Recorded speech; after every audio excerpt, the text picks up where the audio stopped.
The focus is on information security, media research and training.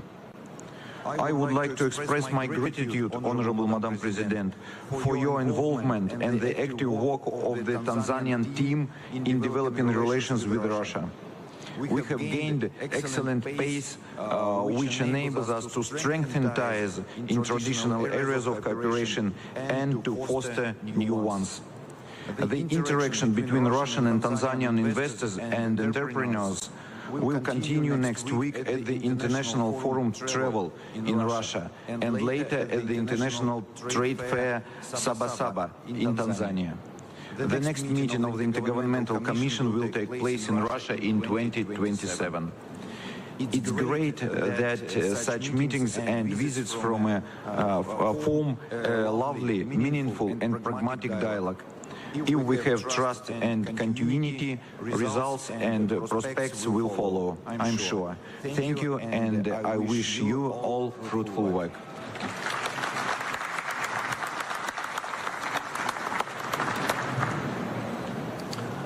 Thank you very much. The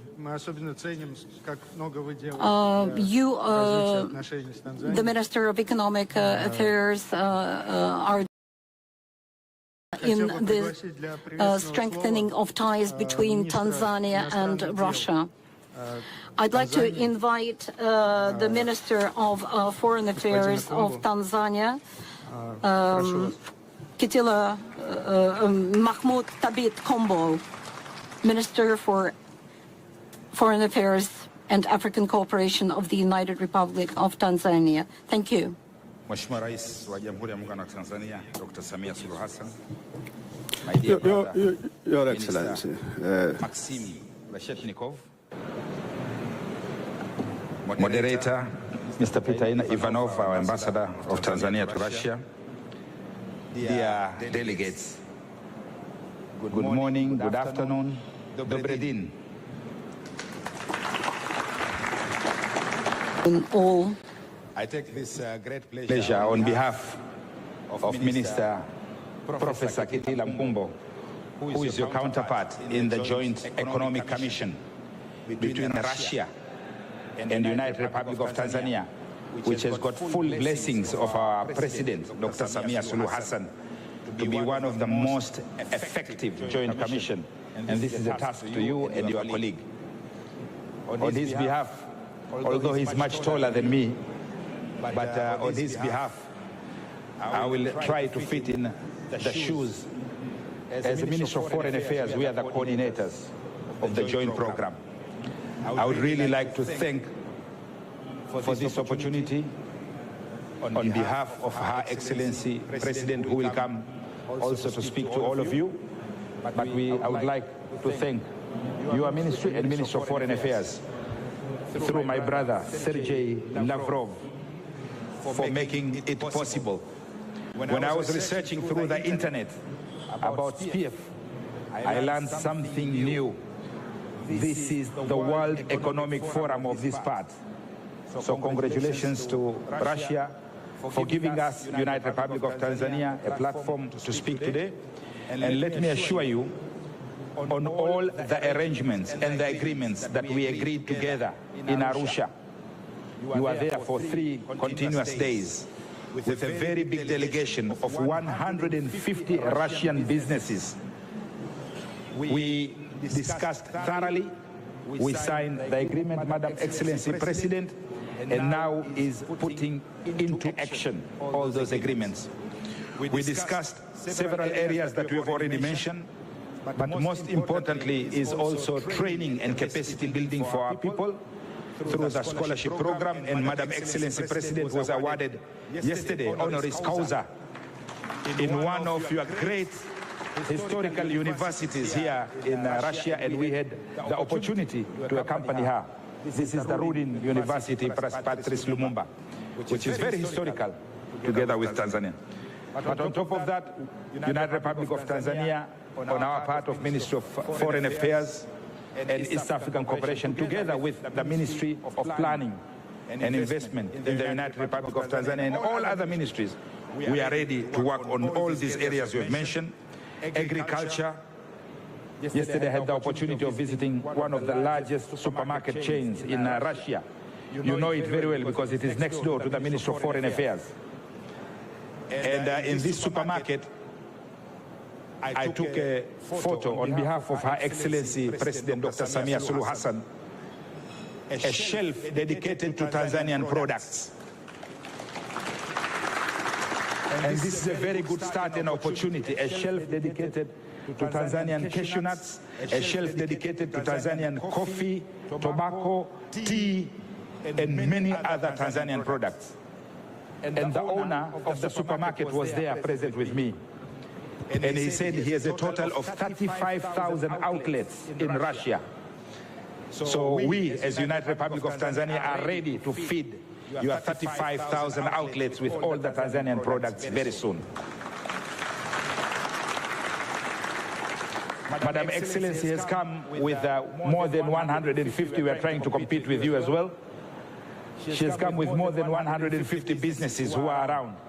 And she made sure that she carried them like the way you carried 150 businesses from Russia to Tanzania to do this joint forum. We are ready in ICT, we are ready in mining, we are ready in digital governance, whereby the presentation was made. We are ready in the energy sector, and in the tourism. I will give the honor to my president to announce when we are going to start officially. She was a former tourism minister, and for your information, OTDYK, which you know very well in Russia, that forum was attended and the first trip was started by her when she was a Minister for Tourism in Zanzibar. A big round of applause for her, because she's the one who paved the way, and we believe in God has paved the way for her to be our president today, to expand that road that she started many years ago. I would like to end by saying that on our side, Minister Maxim Reshetnikov, we are ready and we are serious. That's why we have our president here. And there was a very long bilateral discussions which you took part between the two presidents, President Vladimir Putin of Russia and President Dr. Samia Suluhu Hassan of the United Republic of Tanzania. It's our task, and this is to the private sector. You should be ready now. You should be ready now. Russia is very serious for Tanzania. When they mention 35,000 outlets, 35,000 outlets, each one to have a Tanzanian stand, this is a unique opportunity that not many countries in Africa get such opportunity. This is an opportunity that we as Tanzanians have got, and we should work towards supporting our president and her initiative on international market access for all the Tanzanians, for all the people of Tanzania, different levels, be it young, middle, and old age, be it women, be it different genders, women and men. Our students who are studying here are learning Russian language. And in Zanzibar, together with mainland Tanzania, there are Russian-speaking tour guides already established for the tourism market. So rest assured, we are going to work very hard. This was also established, and there's a story I'm sure my president will tell you. The first Russian tourists, when they came to Zanzibar, how they were ordering food, which he has told us before. So with these few words, I cannot speak much because I know you are all looking forward for our Excellency's speech to give a way forward. But I would really like, on behalf of the Ministry of Foreign Affairs and on behalf of Ministry of Planning and Investment, I would like to thank you very much, Minister Maxim Reshetnikov. I hope all what we discussed in Arusha and today we are discussing here in St. Petersburg, we are going to put into action. I thank very much your team who are here to support you. I thank also the team from the presidency who have worked very hard for this state visit to be successful. Once again, thank you very much to Russia. Thank you very much to my colleagues who wazalendo wenzangu wa Tanzania. Naomba Kwa heshima na Thank you. It is now my singular honor and pleasure Сейчас вот для меня честь, чтобы вас поблагодарить. for your keynote address. They are eagerly waiting for it. Thank you very much.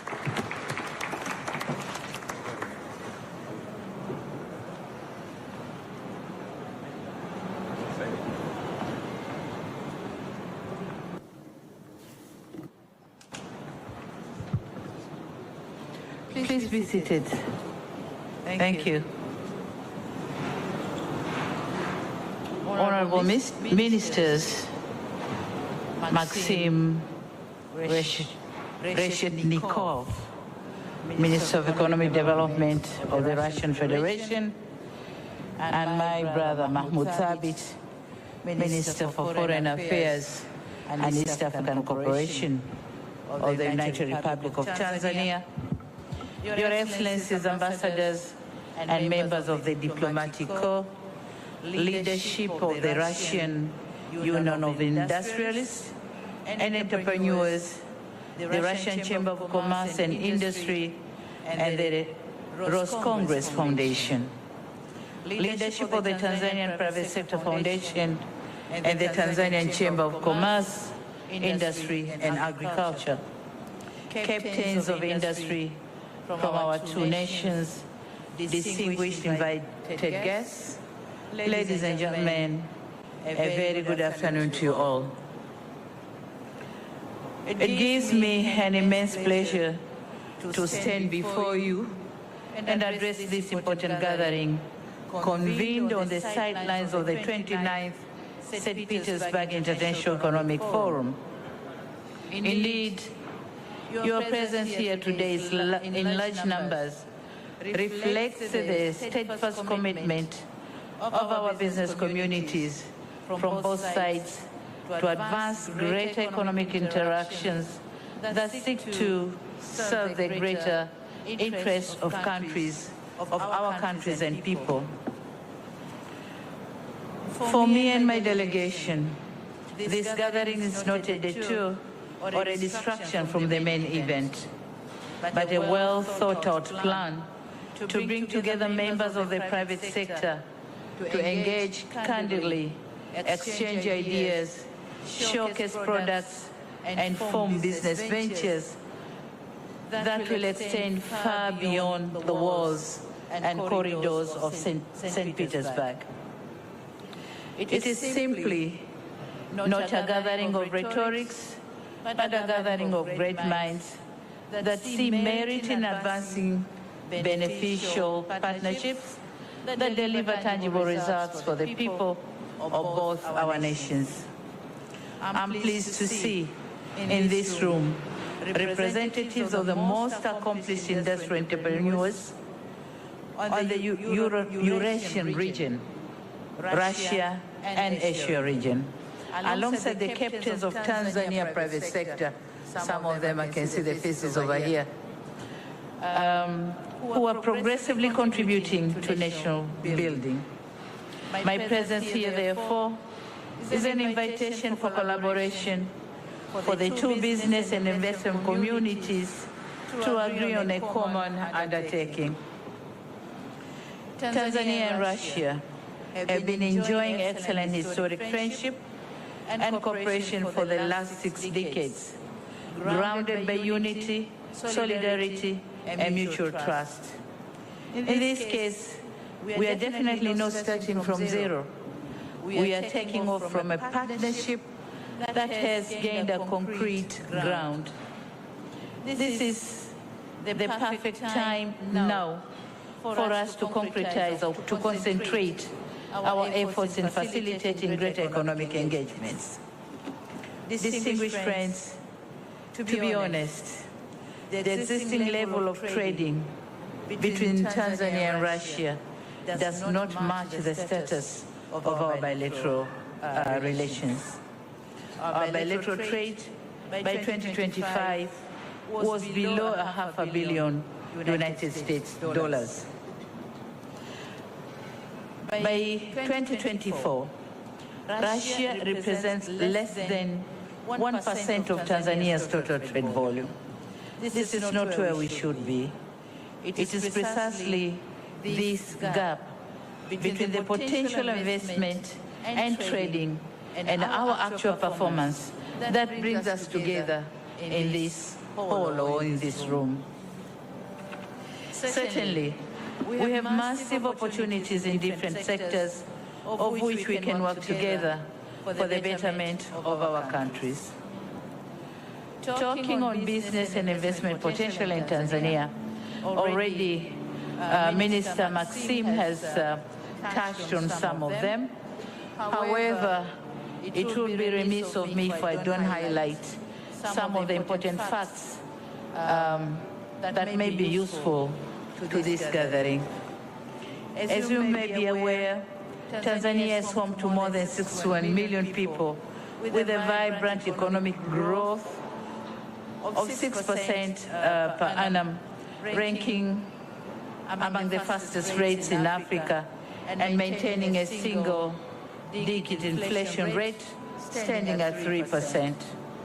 Tanzania, as the gateway to other parts of Africa, has the advantage of serving a market of more than 500 million people across Eastern and Southern Africa. It is also true that investing in Tanzania as the region logistic epicenter guarantees an access to a huge market across the continent. The port of Dar es Salaam, which is serving 6 landlocked nations, is now being connected to the standard gauge railway. Once completed, the standard gauge railway will halve the time and cost of moving goods internally and across the region. Ladies and gentlemen, moving on to trade and investment, there are 5 sectors with immediate and practical opportunities for Tanzania-Russian cooperation. First, Tanzania is endowed with vast mineral resources such as gold, uranium, nickel, graphite, and critical rare minerals or elements. In that regard, we welcome collaboration in conducting geological survey to ascertain actual availability of mining deposits across the country. We are also inviting partners for establishment of smelters, refineries, or smelters and refineries for the mineral beneficiation. Second, at the food basket of the region, Tanzania is undergoing massive agricultural transformation that demands reliable, affordable, and high-quality supply of agricultural inputs. Investment in fertilizer production, as Minister Maxim has said, is highly encouraged. We are well positioned to serve more than 500 million consumers in East and Southern African market. It is also pleasing to note that some of the Russian investors have already embarked on crop production in some parts of Tanzania. We all know that there's a company which already is producing banana in Morogoro region of Tanzania. So that's a starting point, and we'll continue with some other crops. Indeed, such initiatives are mostly welcome and highly encouraged. Third is on the generation of clean energy. Tanzania possesses significant uranium reserves and is committed to a diversified, modern, and low carbon energy mix. We are therefore actively considering incorporating small modular reactors technology in the long-term energy generation plan. Rosatom has shown great interest in this project, and the technical dialogue in line with the safeguards of the International Atomic Energy Agency continue to be undertaken. The other area is oil and gas. Tanzania has discovered about 57 TCF of natural gas, but we still need more exploration. So the private sector, Russian private sector, is invited to work with us on that field. Fourth, On the health and pharmaceuticals, we're encouraging business to consider investing in production of pharmaceuticals, health equipment, and vaccines for both human and livestock. Our target is to reach 60% domestic production of health products by 2030. So you are encouraged to join us. Fifth, on transport and logistics. Tanzania is embarking in one of the most ambitious port infrastructure development, encompassing special economic zone in Bagamoyo area. It is the #1 flagship project of which we welcome Russian enterprises to partner with us. Equally, in our unique island of Zanzibar, we have the plan to develop a transshipment port, a very complex port complex in Magapwani area. The visibility study for both ports are ready, and we are encouraging partners to join us in these investments. On aviation, Minister Maxim has already said about it, and I'm happy to announce that Air Tanzania will be starting the direct flight from Dar es Salaam, Moscow, and Zanzibar.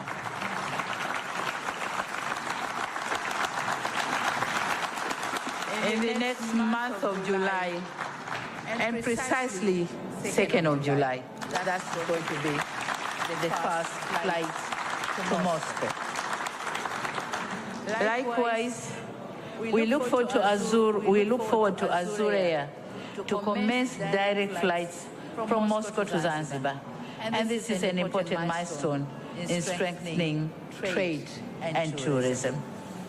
Distinguished guests, my role today has been to stimulate discussions. I'm aware that there have been business-to-business consultation before my arrival. My humble request to you is to keep the conversations vibrant and prepare to walk the talk.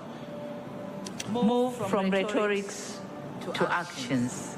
Talking alone won't bear fruits. So we should move from rhetorics to actions. My ministers and the rest of the team will provide comprehensive details on available opportunities in Tanzania. Please do not hesitate to engage them thoroughly. In conclusion, ladies and gentlemen, I wish to reaffirm my personal commitment and that of my government to further promote trade and investment between our countries.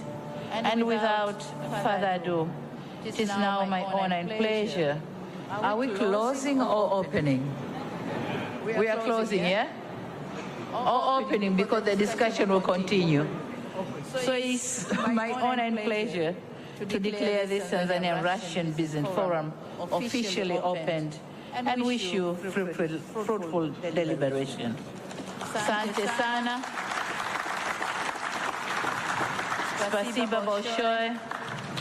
Thank you very much. Spasiba.